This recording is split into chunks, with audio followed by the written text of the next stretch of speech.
Yes, bwana, kutoka Morogoro, Kilombero mpaka Dar es Salaam, Kariakoo, Davao Service Center. Hii ni iPhone 12 Pro Max. Mteja wetu ametutumia tumbadilishie kioo pamoja na back glass.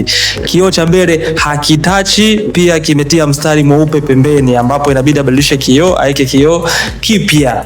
Kwa uaminifu mkubwa tunamfanyia kazi, tunamtumia simu yake ikiwa vizuri zaidi. So kama wewe uko nje ya Dar es Salaam, sio shida. Unaweza ukatuma simu yako tukaifanyia kazi ikarudi ikiwa safi kabisa na kwa uaminifu mkubwa. Uaminifu ndo jambo la kwanza kwetu pamoja na ubora wa kazi. Yes, na hiki ni kifaa kwa ajili ya kuondoa mfuniko wa nyuma, kulainisha gundi ya mfuniko wa nyuma. Inafanya kazi kama hivyo kabisa. Na tunatumia vifaa vya kisasa ili kutunza ubora wa simu yako.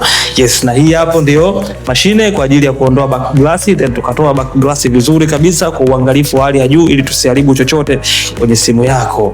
Hii hapo tukalaza kioo vizuri kabisa. Hiki hapo ni kioo kipya kwa ajili ya iPhone 12 Pro Max.